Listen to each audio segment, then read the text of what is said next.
I was a police officer in South Florida for 13 years, and I've been here for 3 years. Between South Florida and Seattle, it's a huge change.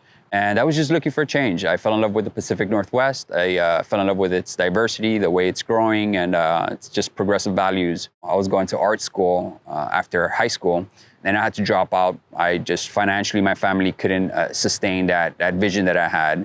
At the time, I was debating what to do in the meantime. I got pulled over by a white officer 6 times within like 4 days. So it was a negative experience.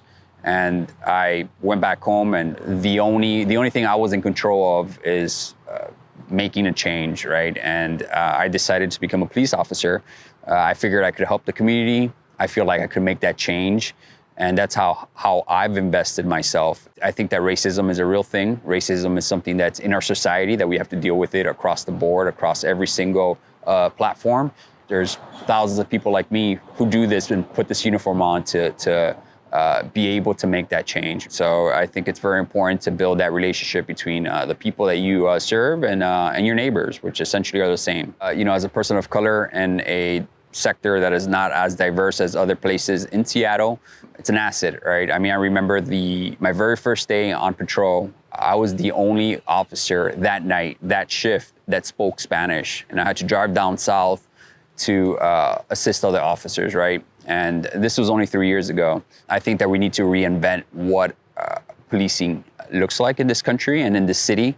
We're essentially, what we have is a blank page to create what we want and what we envision policing to be for tomorrow without reevaluating what our duties are. I think it's quite reckless, right? I mean, the expectations are still there. We're still gonna be responding to the calls that we shouldn't be responding to with a smaller budget, less training.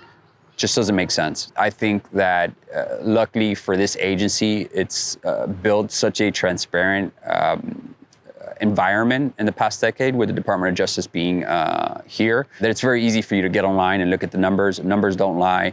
I think understanding both sides is very important in order for us to achieve the platform of what we want for tomorrow. I encourage neighbors, I encourage them, I invite them to look up this information, to look up complaints, to look into what system we have in place, and to reach out to us and have a conversation. I've fallen in love with this city. I want to continue to contribute what I've already invested emotionally, financially, and professionally. I don't want to lose the relationships. I don't want to lose the momentum I had going of building a better community for all of us and for our future generations.